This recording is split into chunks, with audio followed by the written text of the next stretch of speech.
Hello future bankers, welcome to today's daily current affairs podcast. आज है मई 26, 2026। मैं हूं आपकी होस्ट जिया और मैं हूं विराट। हम दोनों हैं स्को क्लेवर से आपके करंट अफेयर्स एक्सपर्ट्स। आज के जो करंट अफेयर्स हम डिस्कस करने वाले हैं वो स्को क्लेवर की daily banking premium current affairs PDF से लिए गए हैं। ये पीडीएफ बहुत ही कंसाइज है, मतलब इसमें सिर्फ वही इन्फॉर्मेशन है जो एग्जाम्स के लिए जरूरी है, लेकिन फिर भी इसका परफॉर्मेंस दूसरे टॉप करंट अफेयर सोर्सेज से बहुत बेटर है। बिल्कुल, आपको बता दूं कि रीसेंट बैंक एग्जाम्स में स्को क्लेवर ने टोटल क्वेश्चंस में से अराउंड 80% क्वेश्चंस कवर किए हैं। हमने वो बहुत सारे क्वेश्चंस कवर किए हैं जो दूसरे टॉप सोर्सेज मिस कर देते हैं। एग्जाम्पल के लिए रीसेंट SBI PO 2025 एग्जाम में स्को क्लेवर ने अफेयर्स क्लाउड के कंपैरिजन में 4 से ज्यादा क्वेश्चंस कवर किए थे।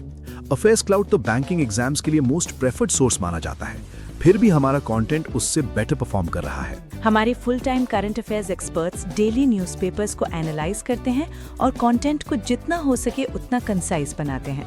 नॉर्मली ये दूसरे सोर्सेज से 5 टाइम्स लेस होता है, पर परफॉर्मेंस में ये अफेयर्स क्लाउड से भी आगे है।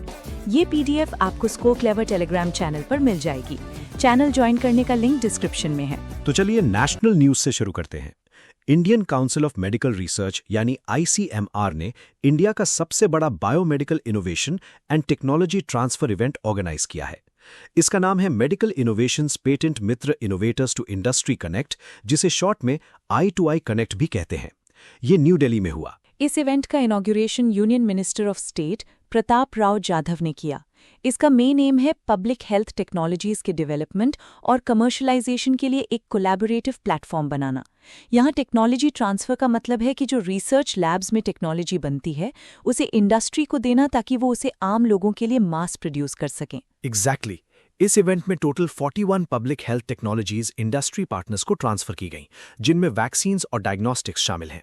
साथ ही ICMR ने क्यासनूर फॉरेस्ट डिजीज यानी KFT और चंदीपुरा वायरस के इनएक्टिवेटेड बायोमटीरियल्स भी ट्रांसफर किए हैं, ताकि वैक्सीन डेवलपमेंट और रिसर्च में सपोर्ट मिल सके। बायोमटीरियल्स बेसिकली वो रॉ मटीरियल्स होते हैं जिनसे वैक्सीन्स तैयार होती हैं। नेक्स्ट न्यूज है प्रोजेक्ट सक्षम के बारे में। National highways authority of India यानी NHAI ने वर्टीज फाउंडेशन के साथ मिलकर रूरल विमेन को एम्पावर करने के लिए ये प्रोजेक्ट लॉन्च किया है। इस इनिशिएटिव का गोल है रूरल विमेन को इंडस्ट्री रेलेवेंट स्किल्स सिखाना, उन्हें फाइनेंशियली इंडिपेंडेंट बनाना और फॉर्मल एम्प्लॉयमेंट अपॉर्चुनिटीज दिलाना। प्रोजेक्ट सक्षम इंडिया भर में 12 ट्रेनिंग सेंटर्स के नेटवर्क के थ्रू ऑपरेट कर रहा है। अब आते हैं अग्रीमेंट्स पर। भारत फोर्ज LTD की एरोस्पेस डिवीजन ने आंध्र प्रदेश गवर्नमेंट के साथ एक MOU साइन किया है। ये इंडिया का first private sector marine gas turbine repair, overhaul and indigenous development complex Visakhapatnam में इस्टेब्लिश करने के लिए है। Marine gas turbine basically navy ships को पावर देने वाले बड़े इंजन्स होते हैं। ये फैसिलिटी 80 एकर्स में बनेगी, जो AP डिफेंस मैन्युफैक्चरिंग कॉरिडोर के अंदर होगी। सबसे इंटरेस्टिंग बात यह है कि ये complex naval dockyard, Indian naval ship axilla और ईस्टर्न नेवल कमांड हेडक्वार्टर्स के बिल्कुल पास कोलोकेटेड होगा। महाराष्ट्र गवर्नमेंट ने न्यूक्लियर एनर्जी प्रोजेक्ट्स डेवलप करने के लिए 4 की कंपनीज के साथ MOU साइन किए हैं। ये कंपनीज हैं NTPC limited, Adani power limited, Reliance industries limited and Lalitpur power generation company limited. ये MOUs मुंबई में साइन हुए और इनका टारगेट है 6.5 लाख करोड़ रुपीस की इन्वेस्टमेंट्स अट्रैक्ट करना। इन प्रोजेक्ट्स से टोटल 25,400 मेगावाट्स की पावर जनरेशन कैपेसिटी इस्टेब्लिश होने का प्रोजेक्शन है। ये बहुत बड़ा नंबर है। एक और एग्रीमेंट है क्लीन एनर्जी सेक्टर में। UK based British international investment यानी BII ने Denmark based Copenhagen infrastructure partners के साथ पार्टनरशिप की है। इन्होंने नॉर्थ स्टार नाम का $300 मिलियन का रिन्यूएबल एनर्जी प्लेटफॉर्म लॉन्च किया है। इस पार्टनरशिप के अंडर BII और CIP दोनों ग्रोथ मार्केट्स 2 के थ्रू $150 मिलियन ईच इन्वेस्ट करेंगे। ये प्लेटफॉर्म इंडिया में सोलर, विंड, हाइब्रिड और स्टोरेज प्रोजेक्ट्स को सपोर्ट करेगा। प्रोजेक्ट का एस्टिमेट है कि ये annually 4 million megawatt hours clean energy generate करेगा और हर साल 4 मिलियन टन्स कार्बन एमिशंस रोकेगा। इतने सारे फैक्ट्स और नंबर्स याद रखना थोड़ा मुश्किल लग रहा है ना? पर टेंशन मत लीजिए, आपके लिए एक बहुत ही स्ट्रॉन्ग रिकमेंडेशन है। आप गूगल प्ले स्टोर से स्को क्लेवर ऐप जरूर डाउनलोड करें। हाँ दोस्तों, इस ऐप के थ्रू आप करंट अफेयर्स और GK बहुत आसानी से मेमोराइज और रिवाइज कर सकते हैं। ये ऐप एक unique new learning technique use करती है। आप जो एक बार पढ़ते हैं वो कभी नहीं भूलते। बिल्कुल, ये ऐप प्रिडिक्ट कर लेती है कि आप कोई इन्फॉर्मेशन कब भूलने वाले हैं और आपको उसी वक्त उसे रिवाइज करवाती है टाइम के साथ, तो एग्जाम से पहले मैनुअल रिवीजन का कोई टेंशन नहीं। और हाँ, हमें कमेंट्स में जरूर बताएं कि आपको हमारा ये नया पॉडकास्ट इनिशिएटिव कैसा लग रहा है। इस पॉडकास्ट को बनाने में बहुत एफर्ट लगता है, तो प्लीज हमें सपोर्ट करें, वीडियो को लाइक करें, अपने कम से कम 5 फ्रेंड्स के साथ शेयर करें और सब्सक्राइब करना ना भूलें। चलिए वापस आते हैं न्यूज़ पर।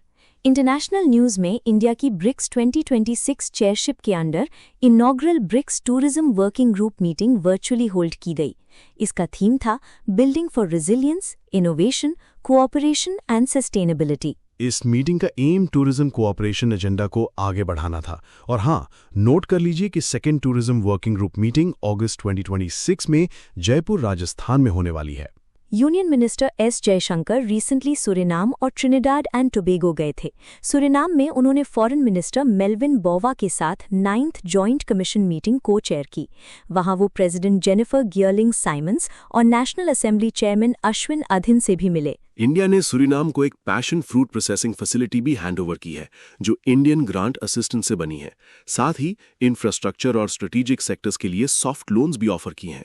सॉफ्ट लोन्स मतलब वो लोन्स जिन पे इंटरेस्ट रेट बहुत कम होता है और रीपेमेंट टर्म्स आसान होते हैं। उसके बाद ट्रिनिडाड एंड टोबैगो के विजिट पर जयशंकर जी ने वहां की पीएम कमला प्रसाद बिसेसार के साथ बायलैटरल मीटिंग की। वहां टोटल 8 MOUs साइन हुए ताकि अलग अलग सेक्टर्स में बायलैटरल कोलैबोरेशन बढ़ाया जा सके। अब एक बहुत ही इंटरेस्टिंग इंटरनेशनल न्यूज़ है।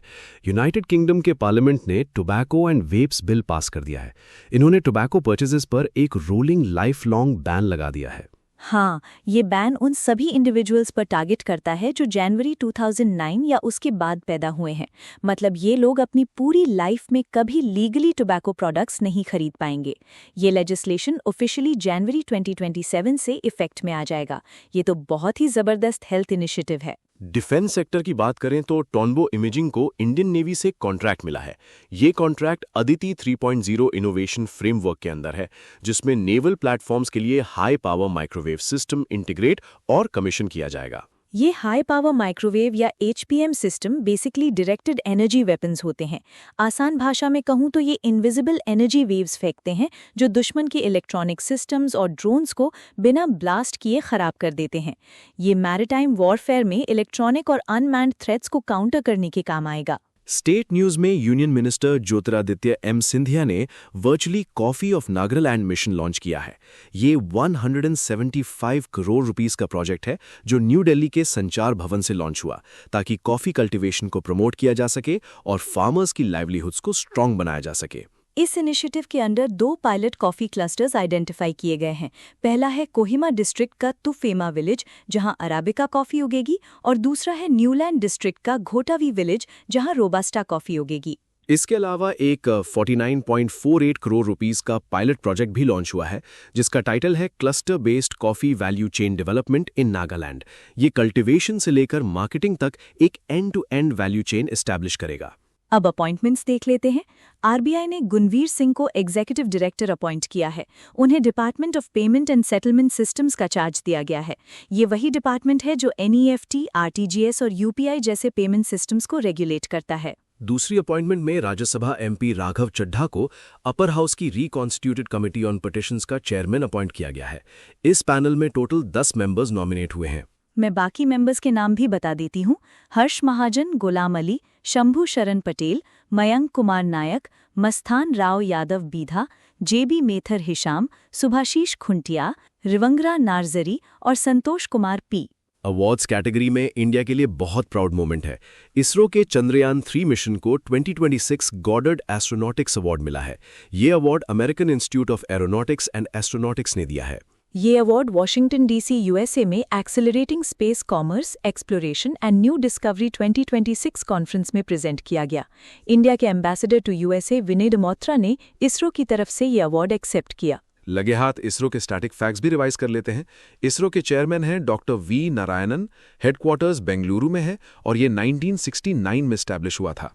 एक और ग्लोबल रिकग्निशन मिली है Bengaluru water supply and sewerage board को। इन्होंने 2026 ग्लोबल वाटर अवार्ड्स में 3 मेजर कैटेगरीज में टॉप 5 ग्लोबल वाटर यूटिलिटीज में अपनी जगह बनाई है। ये अवार्ड्स मैड्रिड, स्पेन में ग्लोबल वाटर समिट 2026 के दौरान दिए गए। बिल्कुल, और बेंगलुरु बोर्ड इकलौती इंडियन वाटर यूटिलिटी है जिसने 3 अलग कैटेगरीज में टॉप 5 में जगह बनाई है। ये कैटेगरीज हैं utility of the year 2026, sustainable development goal 6 champion of the year 2026 और water project of the year 2026। यहाँ SDG 6 क्लीन वाटर और सैनिटेशन से रिलेटेड है। स्पोर्ट्स में भरत सिंह चौहान को कॉमनवेल्थ चेस एसोसिएशन का चेयरमैन री-इलेक्ट किया गया है। इनका टर्म 2026 से 2030 तक रहेगा। ये री-इलेक्शन वासाकाडुवा, श्रीलंका में एनुअल जनरल बॉडी मीटिंग में हुआ। कॉमनवेल्थ चेस एसोसिएशन ने एक नया टूर्नामेंट भी अनाउंस किया है, कॉमनवेल्थ स्कूल चेस चैंपियनशिप, जिसका इनॉग्रल एडिशन अक्टूबर 2026 में मलेशिया में होस्ट किया जाएगा। और आखिरी न्यूज़ बुक्स कैटेगरी से है। फेडरल बैंक के फॉर्मर MD और CEO श्याम श्रीनिवासन ने अपनी डेब्यू बुक रिलीज की है, जिसका टाइटल है बेटर नेवर स्टॉप्स। ये book wiser content private limited ने पब्लिश की है। ये एक लीडरशिप फोकस्ड मेमोआर है जो इंडियन बैंकिंग और फाइनेंशियल सर्विसेज सेक्टर में उनके 30 इयर्स से भी ज्यादा के एक्सपीरियंस पर बेस्ड है। तो दोस्तों, ये थे आज के सारे इंपॉर्टेंट करंट अफेयर्स। अब टाइम है अपनी नॉलेज को टेस्ट करने का। टेलीग्राम पर हमारा करंट अफेयर्स लीक क्विज जरूर ज्वाइन करें। ये क्विज डेली रात 8 बजे होता है और इसमें सेम डे के करंट अफेयर्स कवर होते हैं। समझ लीजिए ये करंट अफेयर्स का IPL है। हर महीने एक नई लीग स्टार्ट होती है और मंथ एंड तक स्कोर्स काउंट होते हैं। विनर्स को मिलते हैं एक्साइटिंग रिवॉर्ड्स। तो अभी Telegram channel current affairs league join करें। ज्वाइनिंग लिंक डिस्क्रिप्शन में है। Keep studying, keep smiling, and we will meet you in the next episode.